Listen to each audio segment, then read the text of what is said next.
p131. We're going to record this tonight, and then we're going to do the same class next Thursday since we're not streaming.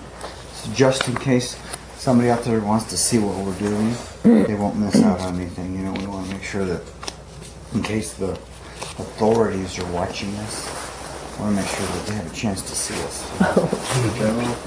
Pardon? The general authorities? The general authorities at the LDS Church and So maybe they can put it in their copy? the authorities at the Salt Lake City Zoning Commission, because they've been trying to figure out a way to prevent us from exercising our constitutional rights to practice our religion. They only allow things this side of the veil. They don't want to talk about the other side. Oh, I know they don't want. Hey, did you see that thing Bernie sent out? Tell him, Bernie. Tell him about that. I didn't get a chance to read it, but I asked you to send it to me again because I don't have a computer right now. Mary Magdalene thing? Yeah, tell him what it says. Tell him. Yeah, just in the Gospel of Mary, it has a passage there that corresponds to stuff in here. What is it? Yeah. To the Bardo Photo. The Christians took it out of the Egyptian Book of the Dead and out of the Bardo Photo. Amazing. Probably the Gnostics, and they passed it down. But I guess the Pope didn't want it in there because they don't have the Book of Mary in the Bible, do they? Oh, yeah. No. Yeah. The Gospel of Mary. That was one of the good books they took out. Yeah, well, I don't know that they took it out. I think they just discovered it in Nag-Hammadi, right? Well, it was probably available back then, but they chose the ones that sort of went the thing that Caesar wanted and Constantine wanted politically to fit the church that he created during those days, and that's the church that got passed down, and all the other Christians, that's all they had to inherit. Yeah, there's something like 70 Gospels. Oh, at least. There's lots of them, you know. But then they're not doing all of them. They're just only doing the ones that they decided were politically correct and fit into the church they wanted to form. Really. That's just my opinion, you know. Everybody else is right and we're wrong.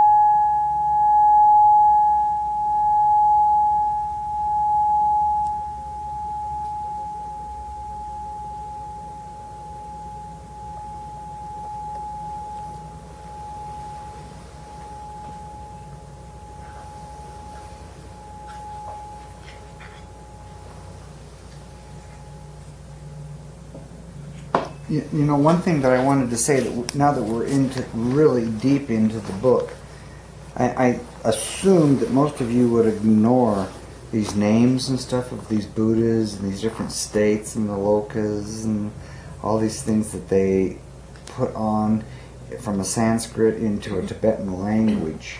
And if you just looked at it sort of like from your perspective of today, you know, you would see a light that had real clear opening, you know, a door and everything. You'd say, hey, that's the way I want to head. And you saw sort of a foggy mist going on over here. You wouldn't go towards the foggy mist, would you? You'd head towards the door with a real clear light. So if you had a green light with a foggy door, green door, and you had a real clear path going one way, you'd head the clear path, wouldn't you? There. I mean, that's pretty simple. But don't worry about all these little names and everything else that they throw in there. But you do want to correlate the colors with vibrations, because everything is vibration. And every sound is vibration, every color is vibration, every feeling is vibration. And the essence does best with feeling. Not with your fingers, but feeling of states. It's like you can feel people's vibes. Have you ever gone in to see your boss, Steve, when he's had a bad vibe on? Yeah. Could you feel his vibe as you went in the door? Even I just sit right next to him, and it just comes flooding over the wall. oh, his vibe comes over the wall onto you. Yeah. And so you can feel it without even seeing him. It's because so you can feel the vibe, right? Yeah. And so, and you aren't feeling it with your fingers, are you? or with your skin. You're feeling it with your consciousness, not necessarily with your brain, but maybe even feel it in your essence. And so this is probably the best thing to try to hold to learning this life, is feeling with your essence as much as you can learn to feel with your essence. And maybe you touch, like I can feel Al here, you know. Nice. Wait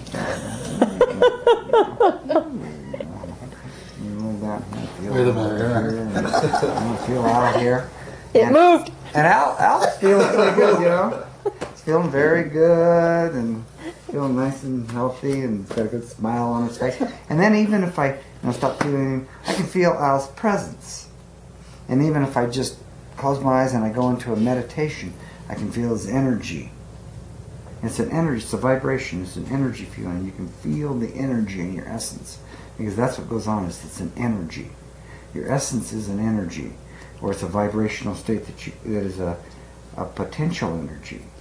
And it's waiting to be released in an incarnation. And it's holding itself on the other side. Everything that you gathered potentially from this life.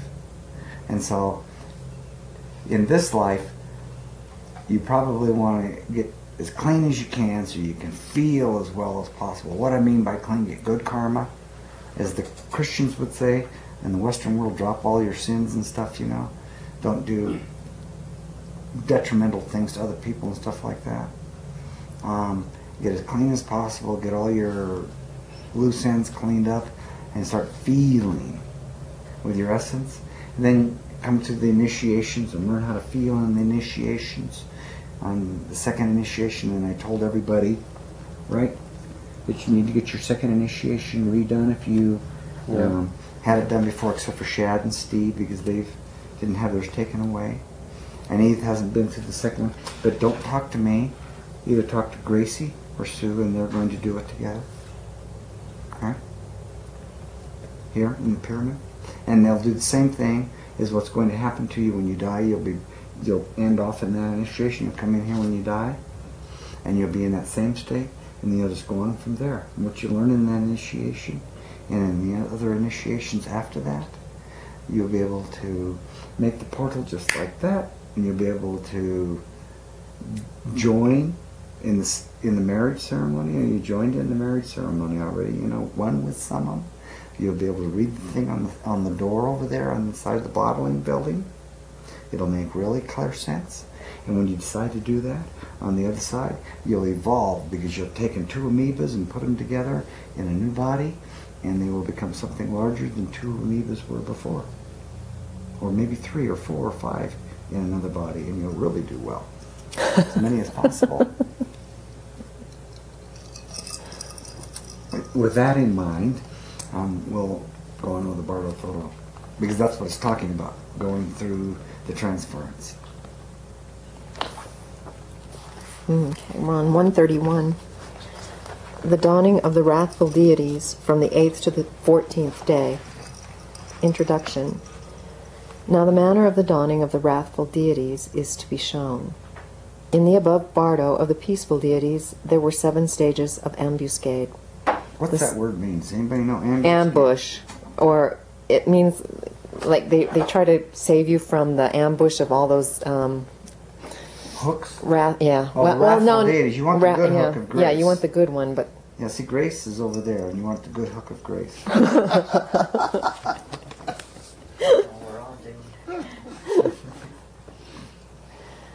the setting face to face at each stage should have caused the deceased to recognize either at one or another stage and to have been liberated. Multitudes will be liberated by that recognition, and although multitudes obtain liberation in that manner, the number of sentient beings being great, evil karma powerful, obscurations dense, propensities of too long standing, the wheel of ignorance and illusion becometh neither exhausted nor accelerated. We're going to talk about illusions on next Saturday. We have some real heavy illusions going on around here. Although all be set face to face in such detail, there is a vast preponderance of those who wander downwards unliberated. Therefore, after the cessation of the dawning of the peaceful and the knowledge-holding deities, who come to welcome one. The 58 flame-enhaloed, wrathful, blood-drinking deities come to dawn, who are only the former peaceful deities in changed aspect. I would ask this guy who wrote this, why isn't there 56? Or 59, 60?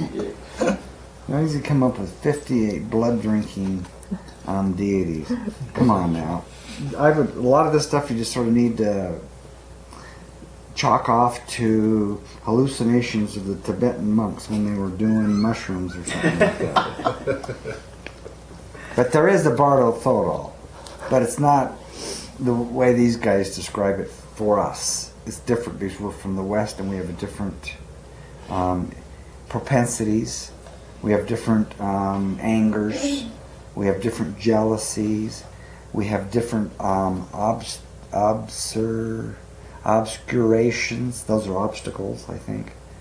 We have different type of karma, and we have different kinds of ignorance, and we have lots of illusion that's different from the illusion that they have over there.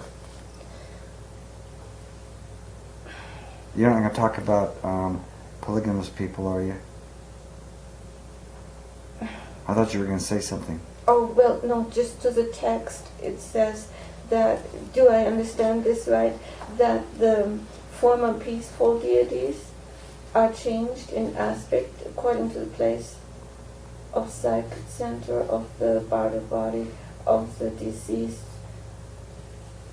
They will not resemble them. They are changing themselves, the peaceful deities, Where are you now? into others. They're just the other aspect. Yeah, they're just the opposite aspect of the Opposition. Remember? opposition is all. This is the opposite is all. You'll have They're good not guys. changing. You'll have good guys show up, and you'll have bad guys show up. And what the trick is to get real good clean karma, so you don't have to hang out with the bad guys. But you got to do it while you're living. So just make sure you try to clean your life up as much as possible while you're alive, and everything will be fine. It's just a cinch going through here, honest. As long as you learn all the meditations and you practice them while you're alive, all the ones, after the second, third, fourth, fifth initiation, you really do them, and you really become one with it, you got it made. Like I was telling Al here, once you reach human kindness, you don't have to worry about too much. Pretty much easy from there on, as long as you relax with it and don't go backwards and end up in Chicago again,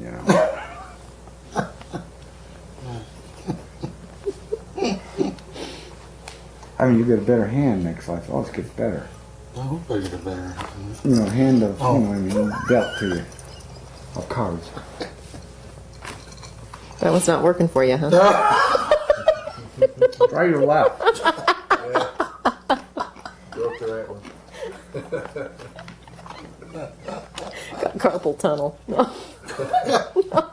Ron's got that. Is that what you've been doing, Ron? You got a bad hand? A bad arm? Yeah. Like Al? From what? From the same thing he got it from? Never mind, you're out of the world. You missed the boat. Hello. Where were you? I don't know. You guys were talking over there.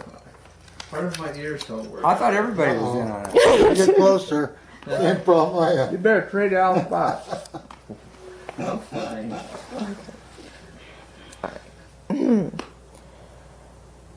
Okay, these 58 flame-enhaloed, wrathful deities are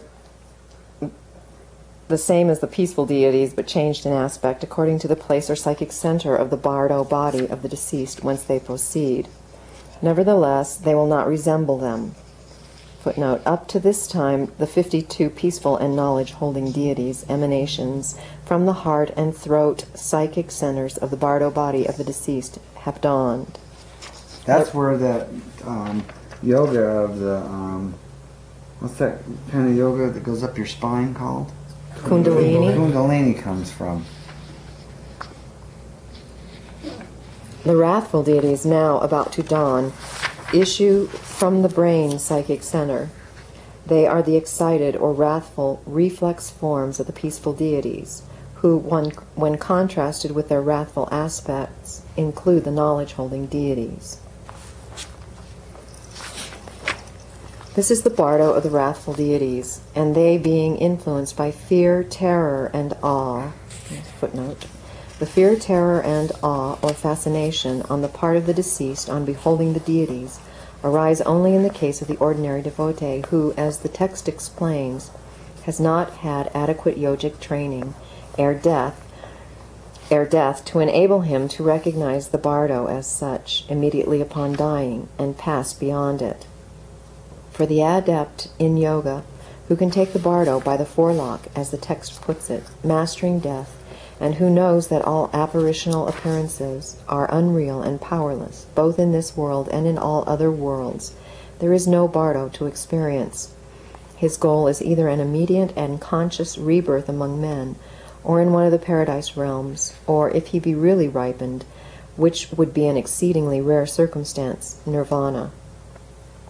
Can I interrupt for a second? Have any of you ever here had great fear and in your life and dreams and stuff like that of fear? You've had them? Oh, yeah, every day. Have you had them, Steve? Have you had them ever, Bernie? Have you had them? Have you had them, Ron? And Al, you had them? You haven't had them? I had them for a portion of my life. Where you'd have a bad dream, you know, a real fearful dream, or you would have a circumstance, you know, like at work or something like that. You think your boss is going to fire you, or you're going to be able to make your mortgage payment, or your wife is going to leave you, or who knows, whatever, you know. And I haven't had any since about 1975, and I had them there for a period of time after that, but. After that period of time. But it's interesting to look back on them, to see when we're reading this, you know, to see what generates them and stuff. And what it is, what generates them is you have got these things that they're talking about in here going on in your life for some reason. You've got some kind of awe. What were those other things that they said? Terror and fear. Shock and awe, yeah. That's Bush's nightmare. Yeah, you got terror and fear and awe and all those things that are happening, you know, arguments and everything. And I think that they all rest in some kind of argument going on with something that you're trying to hold on to, a possession or a personal idea or some kind of obstacle that you got inside of yourself, a way that things should be, a belief or something like that. And something's challenging it and causes these fear things to come upon you. But what I'm saying is, because they're talking about them in here, is that it really is nice once you let go of all those things, like Osho says, drop them, or just let go of them. Isn't that what he says? Is that how he says it? Mm-hmm. It's really simple. It's a lot easier said than done, but it's sort of a surrender to a oneness or something like that. And when you surrender to that oneness and you just let go into it, it happens. It's really interesting. It's sort of like, it's nothing you can't make happen. It's something that you surrender to. And once you do the surrendering to, it happens. Then you drop a lot of illusions about criteria, way things should be and how this should happen. And you fall into more of the acceptance of destiny. It's like that monk who was sitting there and all the warriors came in on horses and they cut everybody's head off and killed everybody. He was sitting there, nobody was fighting back or anything. He wasn't doing anything, and they came up to him and says, "You know, I can cut your head off." He says, "You know, I could let you do it." To him, it didn't make any difference because he accepted the destiny of it. But most people would really fear that, don't you think, Shad? Oh yeah, absolutely. They'd be and then if they did get their head off, friend's head cut off, they'd go back and want to do revenge on the people that did it. That's what I heard on TV today. All the Marines that are here today that saw the Marines killed over in Iraq want to go back and join and get revenge on the Iraqis that did do it. And so it's a vicious cycle of being caught up in all of that rather than just surrendering to the destiny of it. This is the bardo of the wrathful deities, and they being influenced by fear, terror, and awe, recognition becometh more difficult. The intellect, gaining not in independence, passeth from one fainting state to a round of fainting states. Yet if one but recognize a little, it is easier to be liberated at this stage. If it be asked why, the answer is because of the dawning of the radiances, which produce fear, terror, and awe. The intellect is undistractedly alert in one-pointedness. That is why. There's a footnote. No sooner does one radiance cease than another dawns. The deceased not having a moment of distraction, his intellect becomes concentratedly, one-pointedly alert. And so the idea would be to keep your attention in life in one point, in a state of meditation, in a feeling of meditation, if you could be within it all the time. And everybody learns how to begin with it. You know, you come in here and you learn your first meditation, and then you do that, and then you learn your second meditation, you join, you learn your third meditation, and you go on. And if you could keep your attention in just that vibration of that one-pointedness, everything else just falls away, and destiny happens. But you're still in the one-pointedness. It has little effect on you. You still participate in it and do it and everything, but it's impossible to affect you, because you can be abstract from time and space and out of destiny with your thought. You're your attention. If you can keep your attention out of it. If at this stage one do not meet with this kind of teaching, one's hearing of religious lore, although it be like an ocean in its vastness, is of no avail. There are even discipline-holding abbots and doctors in metaphysical discourses who err at this stage and, not recognizing, wander into the samsara. As for the common worldly folk, what need is there to mention them? By fleeing through fear, terror, and awe, they fall over the precipices into the unhappy worlds and suffer. But the least of the devotees of the mystic doctrines, as soon as he sees these blood-drinking deities, will recognize them to be his own tutelary deities, and the meeting will be like that of human acquaintances. He will trust them, and becoming merged into them in at-one-ment, will obtain Buddhahood. And does everybody know what at-one-ment means? They call it atonement. Yeah. And Christians do. At-one-ment. That means you become as one. Joined. Pardon?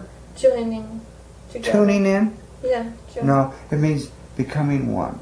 Like it says, it's written on the door in there, on the bottling building. Everybody ought to read it. Al, do you understand what that at-one-ment means now when you read it? It finally dawned on me What does it mean? that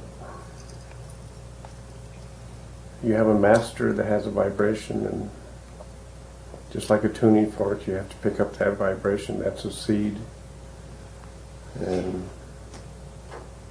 it's all about surrender. You become that same vibration? Right. You become that same thing? Mhm. Is it like atonement? And the Christians call it atonement. It's the same thing. At-one-ment. You become one with it. And it means the same thing with atonement. The atonement was the taking on all of those things. And all of those things become one. It's on the door for a reason. You ought to read it several times and then just contemplate it, like Al's been doing. How many times have you read it now, Al? Huh? Oh, How many times have you read it? Tonight I read it Have you read it twice before? or three times. Right. Before And, that? Before that, somebody opened the door and I couldn't finish it. Right. So, didn't you read it in 85? Yeah, I'm going to read it every time I come here. Did you read it in 85? In 85, yeah. Yeah. Uh-huh. But it said the same thing in 85 as it said today. Yeah, I know. But you didn't understand it then? Right, I didn't understand it. And it took you all these years? Well, it's like one day you wake up and you go, oh, I get it. Okay. Right. Have you read it, Chris? Yeah. Do you get it? I like it, yeah. Do you get it? I don't know if I got it. That's what I'm this is working on it. talking about here. That's exactly what this is talking about. Okay. In the footnote, the blood symbolizes samsaric existence. The blood drinking, the thirsting for, the drinking of, and the quenching of the thirst for samsaric experience. For the devotee who, even at this stage, can be made to realize that these deities are thus but the karmic personifications of his own propensities, born from having lived and drunken life, and who has, in addition, the supreme power to face them unwaveringly, meeting them like old acquaintances, and then losing his personality in them. Enlightenment as to the true nature of samsaric existence dawns, and with it the all-perfect illumination called Buddhahood. By having meditated on the description of these blood-drinking deities while in the human world, and by having performed some worship or praise of them, or at least by having seen their painted likenesses and their images, upon witnessing the dawning of the deities at this stage, recognition of them will result, and liberation. In this lieth the art. Again, at the death of those discipline-holding abbots and doctors in metaphysical discourses, who remain uninstructed in these Bardo teachings, however assiduously they may have devoted themselves to religious practices, and however clever they may have been in expounding doctrines while in the human world, there will not come any phenomenal signs such as rainbow halo at the funeral pyre, nor bone relics from the ashes. This is because when they lived, the mystic or esoteric doctrines were never held within their heart, and because they had spoken contemptuously of them, and because they were never acquainted through initiation with the deities of the mystic or esoteric doctrines. Thus, when these dawn on the bardo, they do not recognize them. Suddenly, seeing what they had never seen before, they view it as inimical, and an antagonistic feeling being engendered, they pass into the miserable states because of that.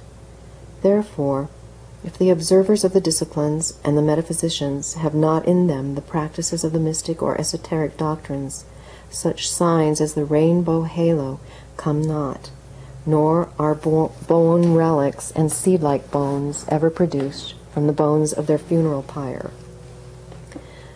These are the reasons for it. There's a footnote. The belief, prevalent among almost all people since immemorial time, that unusual phenomena commonly mark the death as the birth and funeral of a great hero or saint, also prevails among the Tibetans, and the lamas hold that such phenomena have a purely rational explanation, such as our text herein suggests. Furthermore, the lamas maintain that if a reputed saint be really a saint, among the charred bones from his funeral pyre, there will be found some shaped into beautiful forms like images, and that small pearl-like, or as the text has it, seed-like modules will appear in the ashes of the bones cremated. The least of the devotees, who may seem to be of very unrefined manners, unindustrious, untactful, and who may not live in accordance with his vows, and who in every way may be inelegant in his habits, and even unable perhaps to carry the practices of his teachings to a successful issue. Let no one feel disrespect for nor doubt him, but pay reverence to the esoteric or mystic doctrines which he holdeth. By that alone one obtaineth liberation at this stage. Even though the deeds of one paying such reverence may not have been very elegant while in the human world, at his death there will come at least one kind of sign, such as rainbow radiance, bone images, and bone relics. This is because the esoteric or mystic doctrines possess great gift waves. There's a footnote.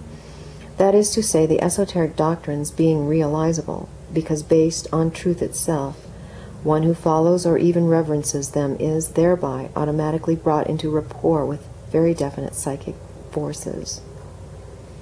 Those of and above the mystic devotees of ordinary psychic development, who have meditated upon the visualization and perfection processes and practiced the essences or essence mantras, there's a footnote, That is to say, those devotees who have practiced in a thoroughly scientific manner under a competent guru the intonation of certain sacred mantras called essence mantras. Examples of such mantras are Om Mani.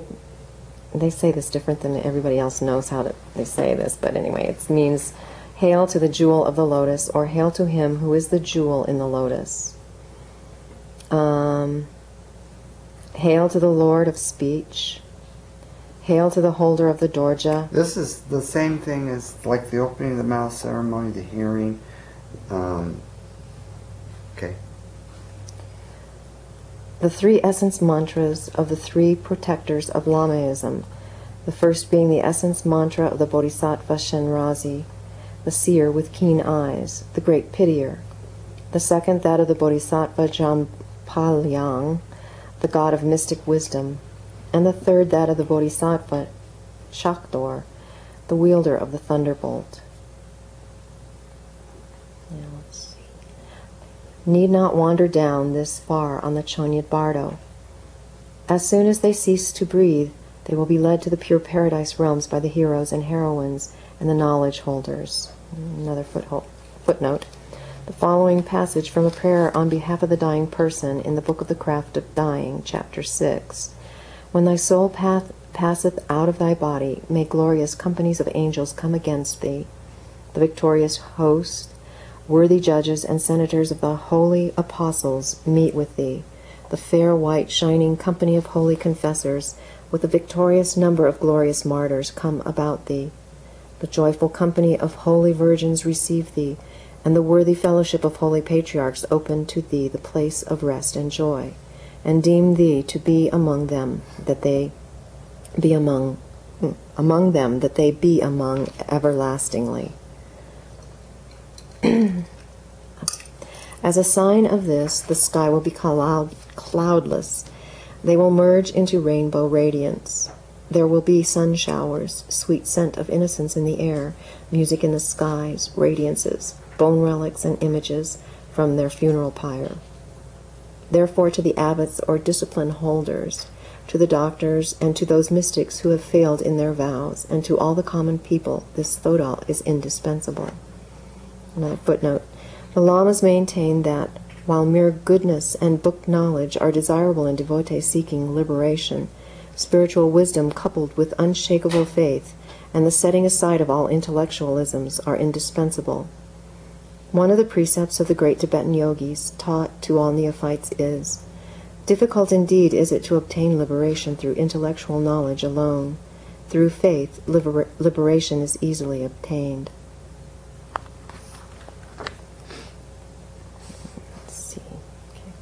But those who have meditated upon the great perfection and the great symbol, and there's another footnote, the great perfection refers to the fundamental doctrine concerning the gaining of perfection or Buddhahood as taught by the school of Guru Padmasambhava. The great symbol refers to an ancient Indian system of yoga related to the same school, but more especially practiced nowadays by the followers of the semi-reformed sect, founded in the latter half of the 11th century A.D. by the learned Tibetan yogi Marpa, who, having sojourned in India as the disciple of the Pandit Atisha and of Naropa, Atisha's disciple, introduced the great symbol into Tibet. Milarepa, the most beloved of all Tibetan yogis, who was Marpa's successor, developed the practice of the great symbol and made it the foundation teaching of the sect. Will recognize the clear light at the moment of death, and obtaining the Dharmakaya, all of them, will be such as not to need the reading of this thodal. By recognizing the clear light at the moment of death, they also will recognize the visions of the peaceful and the wrathful during the Chonyat Bardo, and obtain the Sambhogakaya, or recognizing during the Sidpa Bardo, obtain the Nirmana Kaya, and taking birth on the higher planes, will in the next rebirth meet with this doctrine and then enjoy the continuity of karma.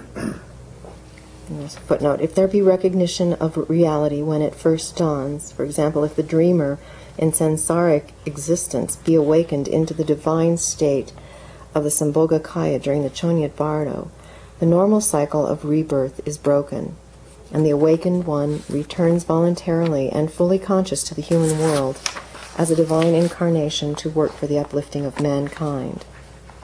If recognition be delayed till the Sidpa Bardo and the Nirmanakaya be obtained, that is but a partial awakening, not an unclouded realization of reality, the Sidpa Bardo being a much lower plane than the Chonyat Bardo. But even then there will be one, the great boon of spiritually enlightened birth on one of the higher planes, Devaloka, Asura Loka, or the human Loka. And upon being born anew in the human world, the devotee will take up, in virtue of acquired propensities gained in the previous earth life, the study of the mystic doctrines and yogic practices from the point where it was broken off by death, this being the continuity of karma. Therefore, this Thodol is the doctrine by which Buddhahood may be attained without meditation, the doctrine liberating by the hearing of it alone, the doctrine which leadeth beings of great evil karma on the secret path, the doctrine which produceth differentiation instantaneously between those who are initiated into it and those who are not, being the profound doctrine which conferreth perfect enlightenment instantaneously. Those sentient beings who have been reached by it cannot go to the unhappy states. This doctrine and the Thodol doctrine, footnote, a small Tibetan work consisting wholly of mantras used as an accompaniment to the Bardo Thodol. If the deceased dies knowing the mantras, they being powerful talismans, give him safe passage through the Bardo and a happy rebirth. Very often a copy of the Tadol, or perhaps merely some of its mantras, copied on small strips of paper and wound together in a tiny roll, is tied to the corpse and burned or buried with it, just as a copy of the Egyptian Book of the Dead was ordinarily interred with a mummy. Before we go on here just a second, I wanted to just add a little tiny bit to this. It really stresses so many times through here that the karma that you've got right now in life, like you passed away tomorrow, Shad, things that you going on right now, the job you have and house you live in and the environment you're in, all those things that are happening. That's how you're going to wake up at your next incarnation. And so, most likely, if you want to wake up at your next incarnation in a very blissful state, you ought to start having bliss now. That's where you're going to start off. You got to make your life blissful now, as much as possible. If it's a real drag right now, it's going to be a drag next incarnation. That's where you're going to start off. Then you've got to go through all that work to get rid of all that karma and clean it up to try it the next time. So you got to go for it now.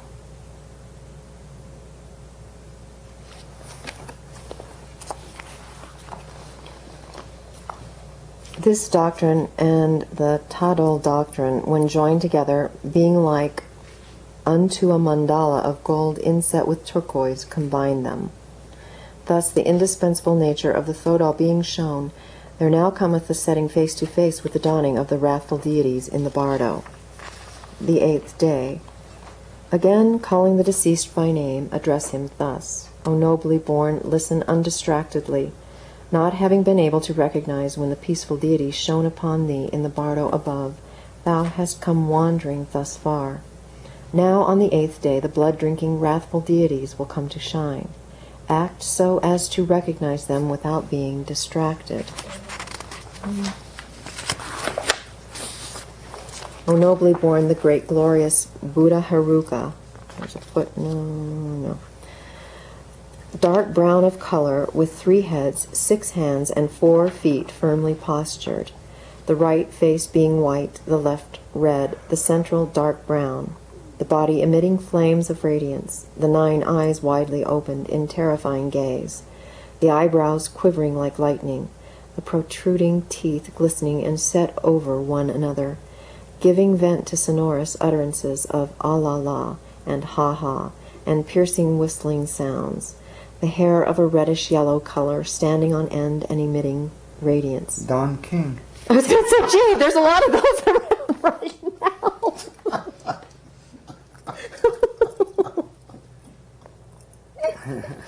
Such a symbolical, or are they really? No, they're real. These are things that people in the East see.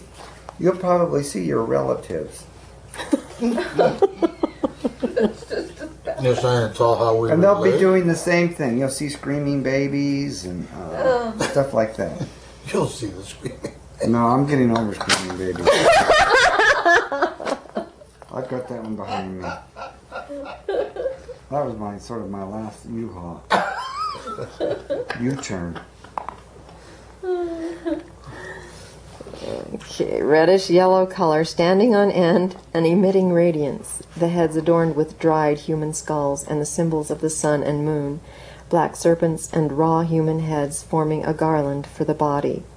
The first of the right hands holding a wheel, a middle one a sword, the last one a battle axe. The first of the left hands a bell, the middle one a skull bowl, the last one a plowshare. A lot of this represents war, or the things that people see in wars, like goes on in Vietnam and World War II, all these kinds of, these are the kinds of things that they, from their wars and stuff, they conjured up. In our wars, we just a little bit of napalm on burning bodies and all kind of stuff like that,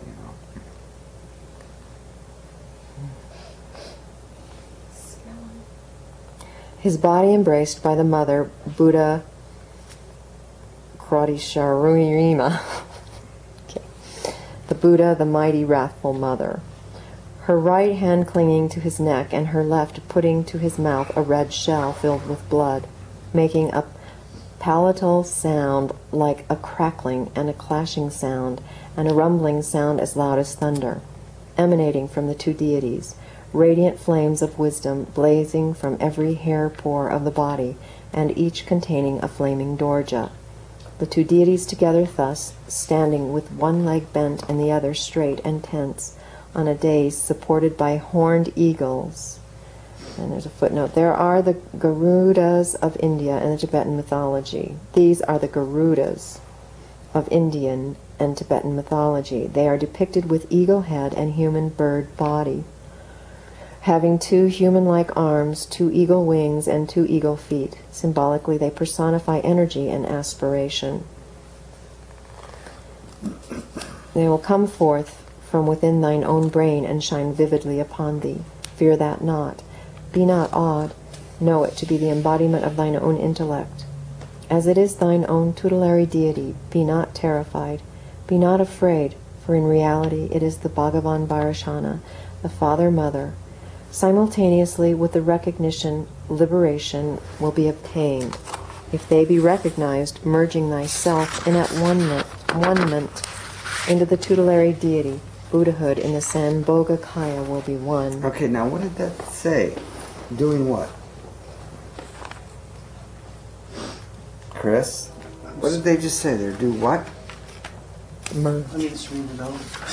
Huh? Read the bottom, read the right. Simultaneously with recognition, liberation will be obtained. If they be recognized, merging thyself into at one-ment, into the tutelary deities, you become one Merge with the deities. You become the same thing as them. You're, like I told Edith before, she had these two entities, separate entities that joined together and made Edith. And this is exactly what that's saying. So you would join with something else. Yeah, you join with the tutelary deities, or your tutelary deities, whoever they be, into a Buddhahood, whether that be Samam, whether it be the local synagogue, or whatever you decide to do it with up there. Most people don't do that. What they do is they try to find their own path. They're stuck in their own thing. They never surrender, either here or there. And then they follow a path and they incarnate right where they left off. And so they have no liberation from it. What is tutelary? Teaching. Teaching. Like a tutor. Oh, okay. Teaching deities. Someone who's taught you Oh, okay. in your life. Maybe a deity there. You see him as a teacher. Okay. You're going to start right off where you leave off here, Shad? Is that what you're planning on doing? You like it? Well, I'm not planning on leaving tomorrow, so. I know, but I mean, if you did, is that what you... know. You never know. What do you think? Fuck. Now that's the truth.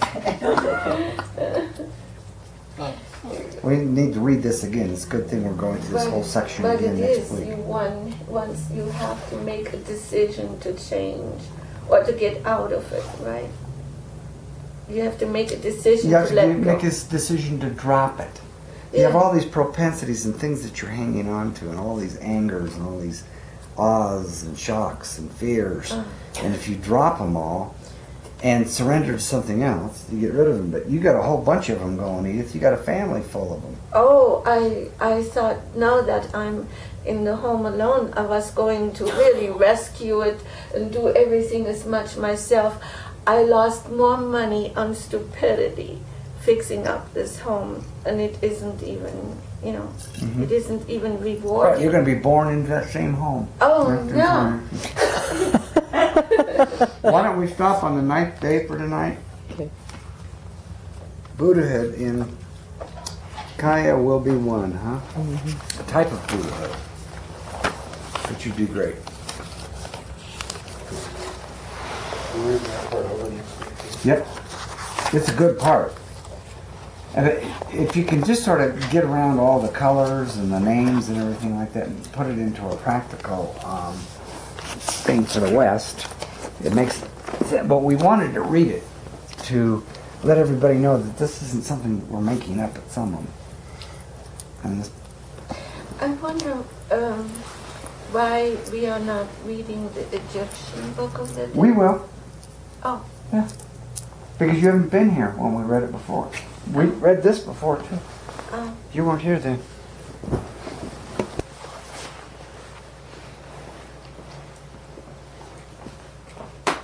You're not gonna ring. Yeah, we're going to read the bell. Oh, yeah. Wait a second here. You forgot?